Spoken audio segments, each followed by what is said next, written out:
Estamos con don José Luis Cervero, que es periodista, historiador y guardia civil. Señor Cervero, ¿por qué cree que se produjo la Guerra Civil Española? Bueno, la guerra civil se vino ya a partir de la salida de la proclamación de la República. Los militares africanistas, sobre todo, y los golpistas, pues no todos los africanistas eran golpistas, la mayoría sí, pues tenían ya en mente dar un golpe de Estado. No les gustaba que un régimen que hubiese sido bueno si hubiesen dejado que continuara. Y entonces se fraguó una rebelión contra, pues eso, a raíz del triunfo de la proclamación de la República. Aguantaron unos años y luego ya cuando el triunfo de las elecciones del 36 por el Frente Popular, eso provocó ya se les colmó la paciencia y decidieron tomarlo al asalto. Eso yo creo que es la causa principal del estallido de la guerra. En julio de 1930 el cuartel de la Montaña no resiste y en consecuencia el golpe fracasa en Madrid, ¿no? Bueno, pero no solamente por el cuartel de la Montaña. El cuartel de la Montaña era una unidad aislada, aunque estaba muy cerca del Palacio de Oriente, sino que las guarniciones de Carabanchel, campamento Carabanchel, tampoco se suman a la rebelión. Otras unidades, por ejemplo, el Regimiento León 38, que estaba en el gobierno militar muy cerca de la glorieta de Atocha, pues tampoco se suman a la rebelión. Y por otra parte la Guardia Civil, que era una unidad importante con mucha fuerza, muchos números en Madrid, pues proclamó leal a la República y en el bando, por supuesto, republicano, y aplastaron la rebelión. De hecho, el asalto al cuartel de la Montaña estuvo dirigido por la Guardia Civil y fueron guardias civiles los que estuvieron en el cuartel de la Montaña y los que consiguieron pues tomarlo. Lo que pasa que luego pues ocurrieron las cosas que ocurren cuando se toma un objetivo militar, la entrada de las turbas y los asesinatos posteriores. Señor Cervero, ¿qué es lo que ocurre en Madrid para que se produzcan los asaltos a la cárcel Modelo, hoy cuartel general del Ejército del Aire?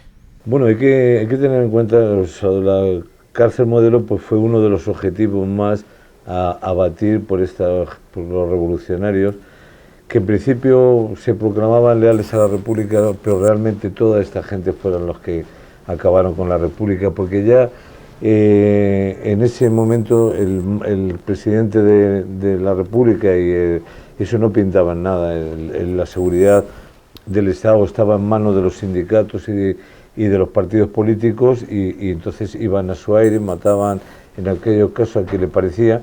Y entonces el asalto a la cárcel Modelo pues era como consecuencia de los bombardeos, que esa por lo menos la justificación que dieron a los bombardeos que estaba sufriendo Madrid por la aviación franquista o la aviación rebelde.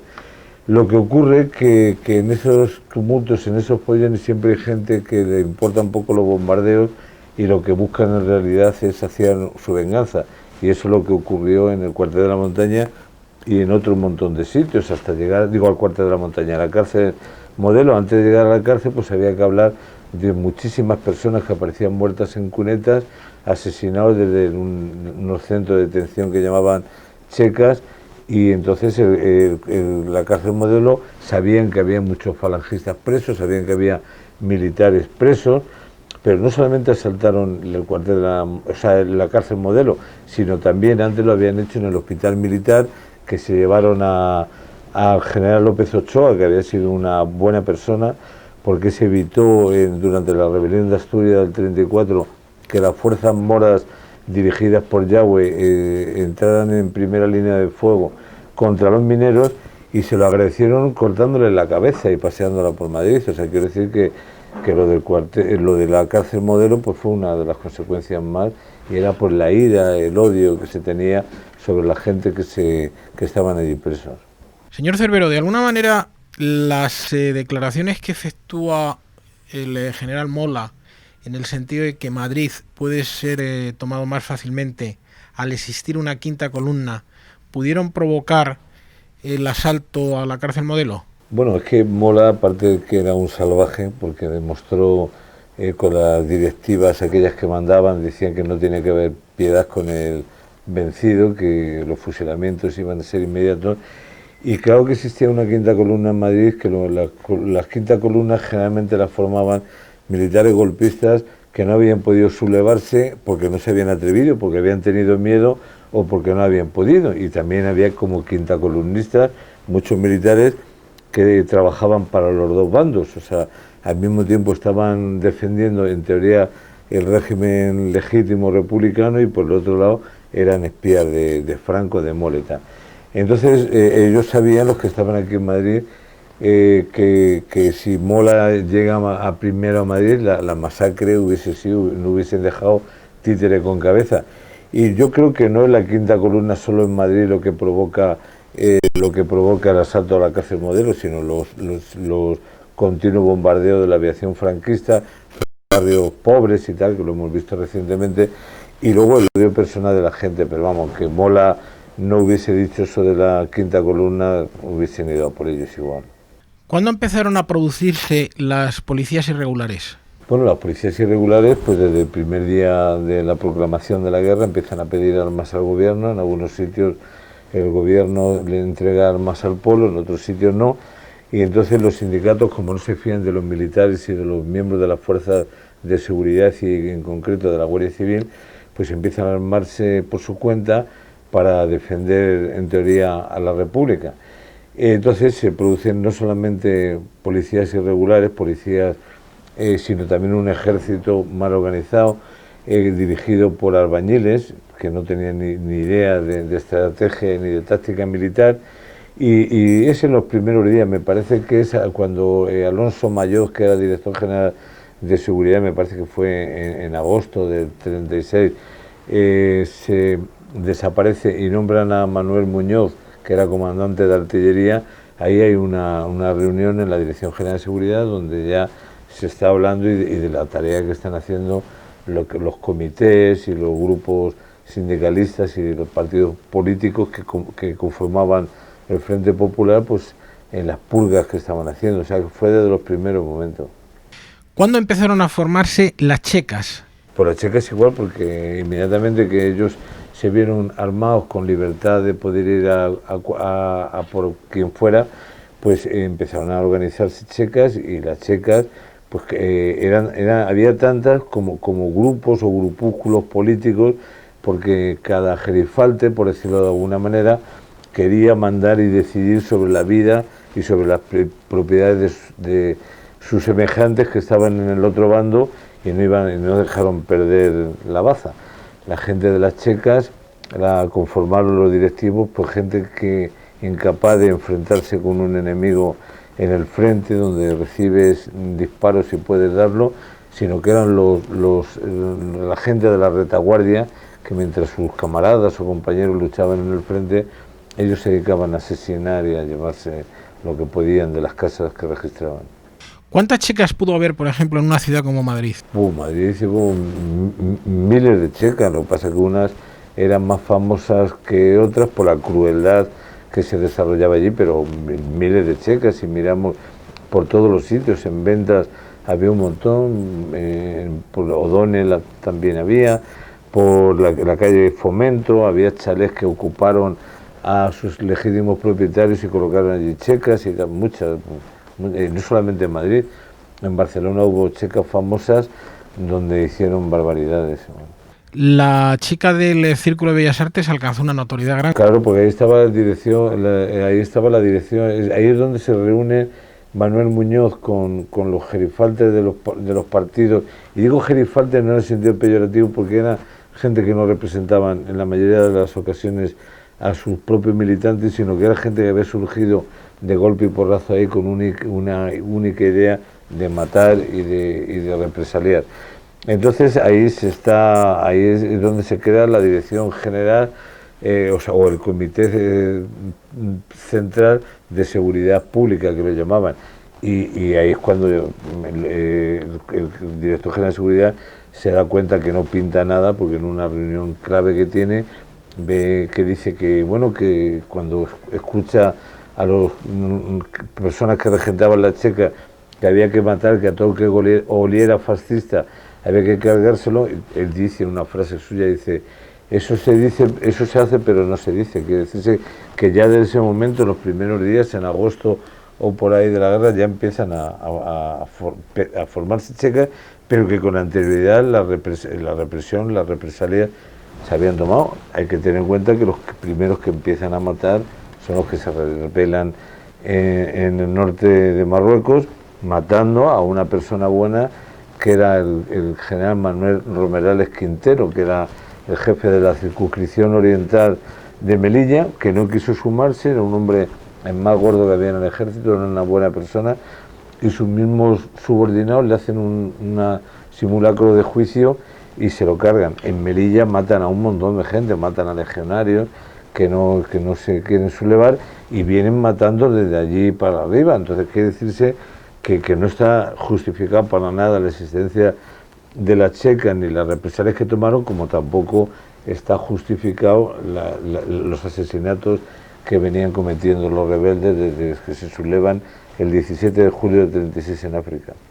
Donde hoy se encuentra la Ferretería Europa en Madrid, y también en la calle Santa Engracia, donde hoy hay un centro de pasaportes, ahí hubo 2 checas, ¿no? Bueno, hubo donde estaba el Cine Europa, que ahí estuvo la checa del Cine Europa, que se llamaba, porque ahí había un cine, y durante mucho tiempo, en la época de Franco, eso fue un almacén para surtir a la gente pobre de la barriada que pagaban a plazo. Se llamaba Grandes Almacenes Créditos Europa, y entonces GACE era, y abajo estaba el cine, y efectivamente ahí durante la guerra civil hubo una checa que además eran anarquistas. Ahora hablaremos, porque colaboraron mucho con la otra de Santa Engracia, y entonces hubo una checa donde hubo muchos muertos. A mí me han contado testigos presenciales que vio un día en la puerta de la checa 6 personas muertas, allí fusiladas. Los mataban en cualquier lado y los tiraban allí como si fuera un paquete, una bolsa de basura en un contenedor. Y luego en la calle Santa Engracia, no fue donde los pasaportes, ahí estuvo una checa también anarquista, que era la checa Spartacus. Es donde hay un convento que existía entonces de las salesianas y que existe ahora. Eso lo tomaron unos anarquistas que formaban la columna Espartaco. Se pusieron Espartaco porque era el esclavo que se rebeló contra Roma. Entonces estos formaban una columna que terminaron haciendo su checa, porque todos los gerifaltes políticos, o no eran militares, porque no eran militares profesionales, pues tenían su checa para decidir, como hemos dicho antes. Entonces ahí lo que hacen es la checa Spartacus, y instalan allí, sobre todo es una checa que se dedica a depurar guardias civiles leales a la República. O sea, es curioso que ahí esa checa que hubo, me parece que mataron a 4 religiosas, a quien asesinaron allí fueron a 51 guardias civiles de la Comandancia de Madrid, leales a la República, que estaban luchando en el frente a favor de la República. Y entonces estos comités, estos grupos, pues lo detuvieron y lo llevaron a la checa de Spartacus, y lo sacaron la noche del 19 de noviembre de 1936 y lo mataron, lo fusilaron en las tapias del Cementerio del Este. Para entonces la Guardia Civil pasó a llamarse Guardia Nacional Republicana, y dentro de la Guardia Civil se crearon comités, pues como estaban en todos los pueblos, donde en algunos de ellos, en muchos que yo he investigado, pues estaba la peor gente que podía haber en la Guardia Civil, sin ninguna competencia. Si os digo competencia profesional en el sentido de que eran buenos policías o buenos militares, y estos se ascendieron ellos mismos de guardia a alférez y a capitán. Y uno de ellos, el tipo más personaje, o sea, más sangriento, un personaje sangriento, que es el que dirigió la checa Spartacus, era Ambrosio Pasero. Era un guardia conductor del parque, y de golpe y porrazo se hizo alférez y luego capitán. De alférez fue el jefe de la checa Spartacus, y entonces él fue el que sacó a sus compañeros para que los fusilaran. La checa Spartacus dependía de un comité de depuración que pertenecía al Comité Central de la Guardia Nacional Republicana. Desde allí se daban órdenes, y para eliminar a guardias civiles que, curiosamente, vuelvo a repetir, estaban luchando con la República y no tenían nada ni de golpista, ni de fascista, ni nada de eso, eran guardias civiles y nada más. Y entonces, pues desde el Comité Central se impartían órdenes de exterminación, y una de estas órdenes fue la que llegó a la checa de Spartacus, y la noche del 19 de noviembre se la llevaron. Entonces, hablábamos antes de la checa de 100 Europa. Precisamente los miembros del pelotón de fusilamiento que matan a los guardias civiles de la checa Spartacus eran anarquistas de la checa de 100 Europa. Y entonces la forma de matarlo, aparte que ya es ignominioso matar a un ser humano, pues resulta que se lo llevaron diciéndoles que iban destinados a Guadalajara. Entre ellos había un teniente coronel, Sebastián Rollo Salsamendi, que era un hombre que de soldado había llegado a teniente coronel, que era de Guernica, era de Vizcaya, y que era un hombre que no era para nada golpista, y ese es uno de los que estaban presos en la cárcel de Spartacus. Eso lo detuvieron en el frente cuando estaban mandando unidades republicanos, y lo llevaron y lo encerraron ahí. Y entonces le dijeron esa noche del 19 de noviembre de 1936 que se prepararan, que iban destinados a Guadalajara. Entonces los camiones se pararon en el cementerio del Este y lo dijeron ir bajando, y como estaban oscuros no sabía, y cuando empezaron las ráfagas de ametralladora y se los cargaron. Y los que estaban, que no habían bajado todavía, se negaron a bajar y los mataron allí mismo. El que dirigió esa matanza era un tipo siniestro, un albañil, que le habían hecho comandante de la Guardia Civil, o sea, de la Guardia Nacional Republicana de Edo, que se llamaba José Luzón Morales. Ese individuo era de Madrid, era albañil, era anarquista, y ese fue el que dirigió los fusilamientos y el que dio el tiro de gracia.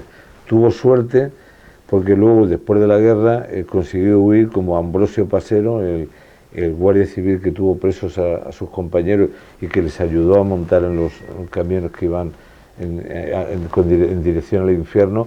Pues esos se libraron, y yo recuerdo que Ambrosio Pasero, jefe de la checa de Santa Engracia, murió, me parece que por los años 77 o 78, y su mujer desde México pedía la pensión para cobrar por los años de servicio de su marido, o sea, que cuando había dejado aquí a 55 familias de guardias civiles, pues huérfanas o viudas y tal. Hay dos grupos de chequistas que alcanzan una enorme popularidad, y que además al principio de sus actividades son muy glosados por la prensa republicana. Estoy hablando de la patrulla del Amanecer y de los Linces de la República. Sí. Bueno, ahí sobre todo el que más destacado fue Agapito García Tadel, que fue el jefe de la patrulla del Amanecer. Del Amanecer eran todos, aunque se denominara unos, porque todos iban al Amanecer a por la gente. Entonces, el modus operandi de estos individuos, recibían noticias de personas que tenían dinero a través de porteros y tal, y entonces se presentaban allí, los detenían, los acusaban de fascistas, se los llevaban y los mataban. Hay que tener en cuenta que García Tadel es un personaje curioso, era tipógrafo, y este era un gallego, y este había sacado a su mujer de un convento de monjas que se llamaba Piedad, y era su compañera.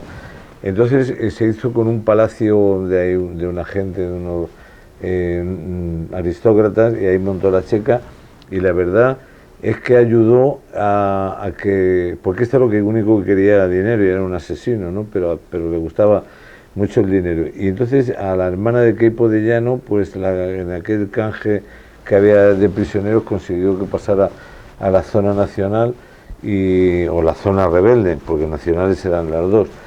Y entonces pues consiguió porque ayudar a gente, pero por interés, que luego en el Consejo de Guerra que le hicieron en Sevilla, que le condenó a muerte y lo ejecutaron a garrote vil, pues resulta que hablaban bien de no, a nosotros se portó bien, pero mató a muchísima gente. Entonces estos eran, la checa de Fomento, también era en la calle Fomento, donde estuvo un tiempo la Jefatura Superior de Policía.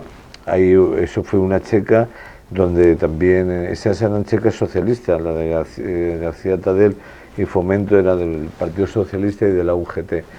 Entonces, el modus operandi de estos carniceros, de estos matarifes, pues era el mismo. En el caso de García Tadel, cuando él consideró que ya tenía las alforjas bien llenas, huyó de España y se marchó a Francia. Y la propia República, el gobierno de la República, dio una orden de búsqueda y captura contra él y no se le detuvo en Francia.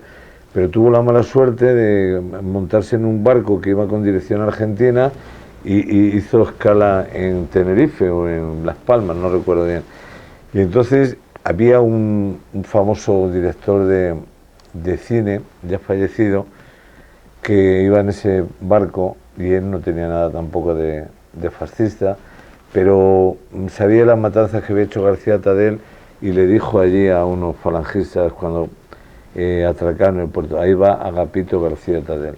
Subieron, lo detuvieron y lo sometieron al Consejo de Guerra y lo fusilaron. Este era un hombre de una inteligencia natural, porque allí alguien le debió decir que si se hacía católico que podía librarse del paredón o del garrote, y lo que hizo es que se hizo católico, aparentemente con un crucifijo y una Biblia, rezando todo el día por la calle de Sevilla, pero no sirvió para nada porque lo ejecutaron, ¿no? Y nunca mejor he empleado la palabra ejecución, porque ejecución se debe de interpretar como que yo soy contrario a la pena de muerte, pero la ejecución es como consecuencia de un proceso en teoría justo y que lo han ejecutado por sus culpas, los demás por los delitos que ha cometido. Este había cometido muchísimos y el botín se lo llevó, o sea que estos eran ladrones y como este había muchísimos, sí. ¿Por qué en noviembre de 1936 se producen tantos fusilamientos?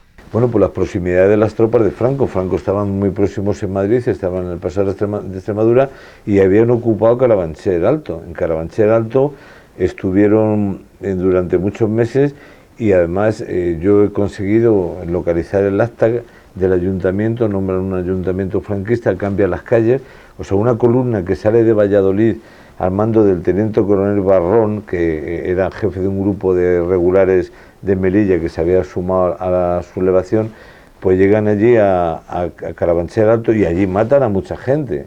O sea, ellos, los rebeldes, matan a muchísima gente. Entre la gente que asesinan es al teniente coronel jefe de la comandancia de Madrid, que se llamaba Andrés Marín, y este hombre, me parece que el 22 de julio, no, el 27 de julio, le había dado un ataque de locura y estaba encerrado en un manicomio que está allí frente a lo que era la cárcel de Carabanchel, y entonces a este llega un capitán de la Guardia Civil que venía formando parte de la columna del teniente coronel Barrón y lo saca de allí y lo fusila, estando loco. Lo fusila al teniente coronel. ¿Pero por qué fusila al teniente coronel? Porque era uno de los mandos de la Guardia Civil que había dirigido el asalto al cuartel de la montaña. El asalto militar, no la represión que hubo, que ahí para nada tuvo que ver nada la Guardia Civil. ¿Cuántas policías había en 1936? ¿Cuántos cuerpos de policía? Pues estaba el cuerpo de vigilancia y seguridad, que era lo que es el cuerpo, lo que fue luego el cuerpo general de policía y cuerpo superior. Estaba la Guardia de Asalto, que era lo que después sería la Policía Armada, y la Guardia Civil. Y luego para la vigilancia de costas y fronteras estaban los carabineros.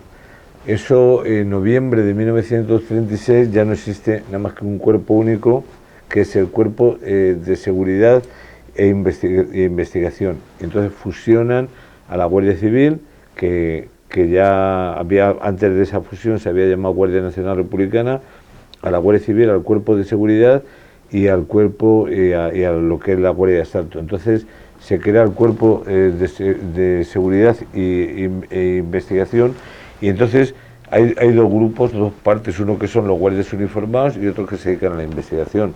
Y la mayoría de las investigaciones que hacía, obviamente en una guerra, eran informaciones políticas, ¿no? Entonces, y ahí están los tres cuerpos juntos, que era pues bien, para que no hubiera tantos mandos, bajo un mando único estaba, y bien fue una idea buena. O sea, que eso que se hablaba recientemente de fusionar todos los cuerpos, solo hizo la República ya en el 36, o sea que eso no es nada nuevo, eso es una cosa En algún momento parece ser que se produjeron en Checas situaciones como la de que estuviesen trabajando policías profesionales y al mismo tiempo gente procedente de los partidos políticos. Efectivamente, los milicianos, los famosos milicianos, es que los milicianos, realmente, digo el miliciano matarife, porque había milicianos enfrentándose en el frente con los rebeldes, honradamente, como debe ser la guerra, pero el miliciano matarife generalmente era un tipo analfabeto, un tipo con un odio acumulado enorme, y no se fiaban de los militares profesionales ni de los guardias civiles. Y entonces, pues, además de colaborar con ellos, pues era una especie por decirlo de alguna manera, de quinta columna que tenían los guardias civiles, de una serie de espías a su lado, porque no se fiaban de ellos. Hay muchos casos del mismo teniente coronel, por ejemplo, el teniente coronel Brotón, que era de jefe de Barcelona, que el grupo del Comité Central de la Guardia Civil, que estaba formado por guardias civiles y por miembros de todos los partidos políticos, ahí resuelven, o sea, un guardia que no tenía mayor graduación, que no sabía nada, que era conductor de profesión, pues decide que el teniente coronel no es afecto al régimen y que hay que apartarlo. Y entonces a este no, porque los catalanes dicen, esto no sabe lo que dice y lo mantiene, y luego lo detienen después de la guerra, que él consigue, es una figura del coronel Brotón, hay muchas como él, pero esta es importantísima porque este empieza a mandar al ejército del norte, el ejército republicano, que habían dicho los del comité, donde había milicianos, que era desafecto al régimen. Cuando rompen Bilbao, el frente de Bilbao, el frente del norte, salta a Francia y en vez de escaparse vuelve otra vez a España por Barcelona. Sigue peleando al lado de la República y lo detienen al término de la guerra y lo fusila Franco, con el general Aranguren y con todos los mandos de la Guardia Civil de Barcelona. Pero los milicianos, claro, en las checas, precisamente las checas las hicieron los milicianos. Me parece que la única checa donde hubo guardias civiles de la categoría de tan ínfima extracción como el Ambrosio Pasero era la de Santa Engracia. Los guardias civiles estaban generalmente en el frente, no estaban custodiando a gente detenida, mujeres, niños, personas mayores, o sea que no. ¿Qué ocurrió en el santuario de Nuestra Señora de la Cabeza? Bueno, en el santuario de la Virgen de la Cabeza, pues ocurrió una cosa que se ha contado de una manera. Franco necesitaba héroes y tildaron al capitán Cortés como que era un héroe, y de héroe no tenía nada en absoluto. Es un hombre que arrastró a la muerte a un montón de subordinados suyos, a personal civil que estaba allí con él, y que al final tuvo que entregar el santuario porque no le tenía más remedio, si estaba rodeado, si del principio no tenía que haber hecho. Entonces, para llegar a ese puesto, para llegar a ser el jefe, este era un capitán cajero que estaba dado de baja por enfermo, y entonces cuando se proclama la sublevación, el teniente coronel que se llamaba Pablo Iglesias, de Jaén, Pablo Iglesias, igual que el fundador del Partido Socialista, pero que no tenía nada que ver con él, pues permanece leal a la República, con él los comandantes y tal. Y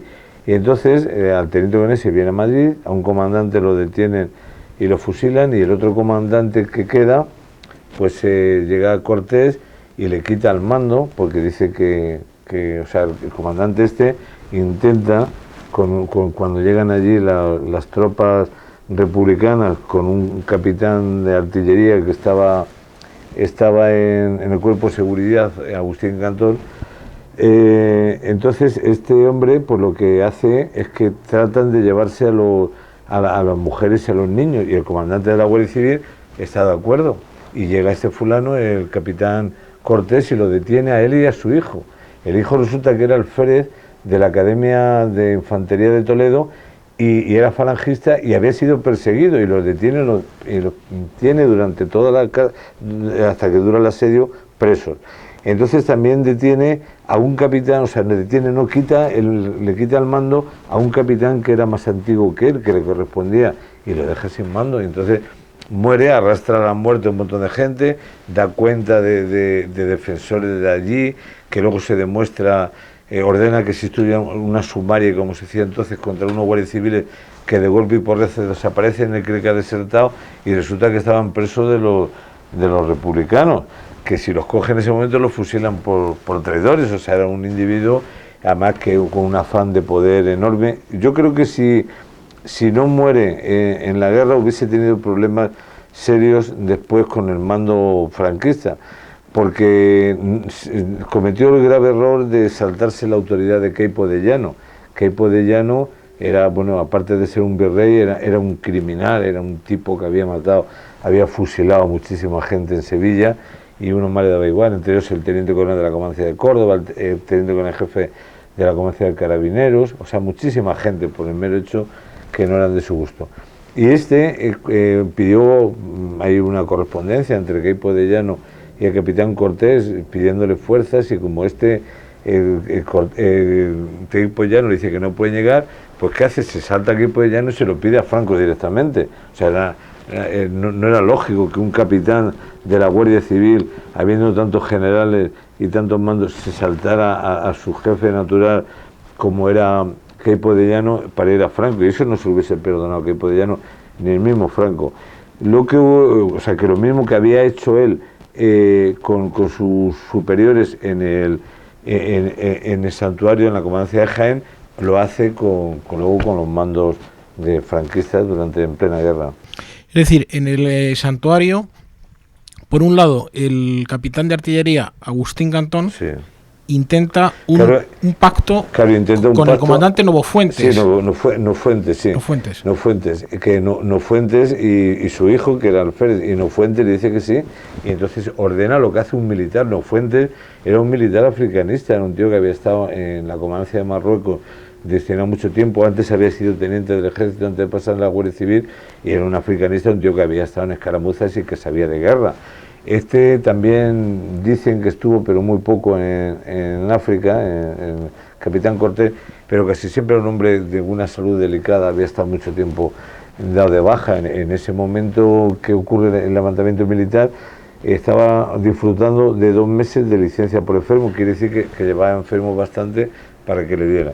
Y entonces lo que trata el capitán Cantón y Nofuentes, pues Nofuentes Montoro, es desalojar allí a las mujeres, a los niños y tal, y entonces, además el jefe era Nofuentes, y entonces como lo que le importaba a él era matar allí a la gente, esas soflamas que les soltaba y tal a los defensores, a la fuerza, porque luego hubo una represión también contra muchos defensores porque decían que no se habían portado como Dios mandaba y la norma de la guerra contra los que ellos llamaban rojos, y los represaliaron, estuvieron en la cárcel, y mujeres de tíos de guardias que habían muerto allí las represaliaron y estuvieron también en la cárcel. O sea que no es todo lo que se ha contado con Franco. Entonces de lo que se trata es un desalojo del personal civil y dejar a los militares combatientes que quisieran, que la mayoría no querían seguir allí, pero claro, se rodeó de un estado mayor, de un alférez, un teniente, que debían ser como él, y entonces obligaron a los demás, pero lo que intentaron era desalojar, evacuar de allí a la población civil, y con los mejores deseos del capitán Cantón, que además era un hombre que también me parece que había estado algún tiempo en África destinado, conocían lo que era la guerra, porque la guerra se conocía en África, pues dijo que no, y hasta que ya no tuvo más remedio que entregar porque ya entraron al asalto, ¿no? Ya no podía.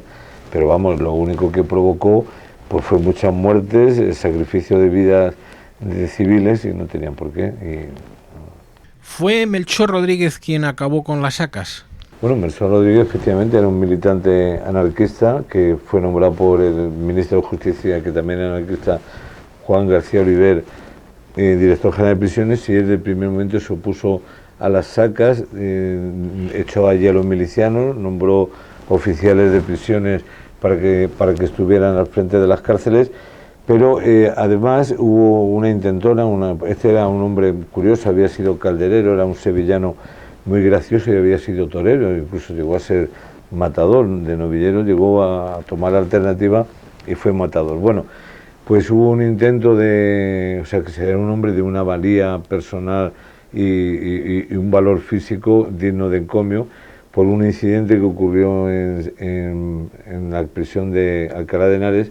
En aquella ocasión pues había habido unos bombardeos en franquistas en la provincia de Guadalajara, en poder de la República, y entonces pues la gente, que habían muertos en el bombardeo, mucha gente, y fueron a matar a los presos fascistas, utilizando la terminología de ellos, que había en la cárcel de Alcalá.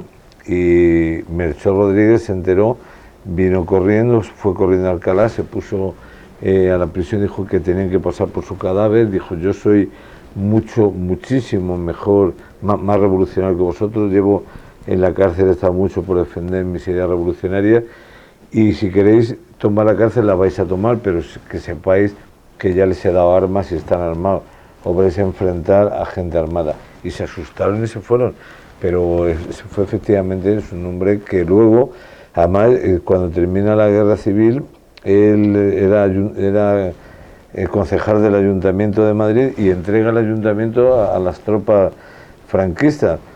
Y entonces salvó a muchísima gente y permitió el canje. Por ejemplo, a Muñoz Grandes, en el Consejo de Guerra que hay contra él, que le hacen a Melchor Rodríguez, Muñoz Grande va como testigo y defiende, y mucha gente más. Y sin embargo, al final lo condenaron y estuvo algún tiempo en la cárcel después de la guerra, murió en el año 77, pero eso es un hombre que podía haberse marchado como otro, como él tenía la conciencia limpia. No solamente no había asesinado, sino que había evitado asesinatos. Pues entonces es un hombre, claro, que fue gracias a él, cuando se hizo cargo de la Dirección General de Instituciones Penitenciarias o de prisiones, como se llaman entonces, cesaron, porque él prohibió que se cometieran ese tipo de asesinatos.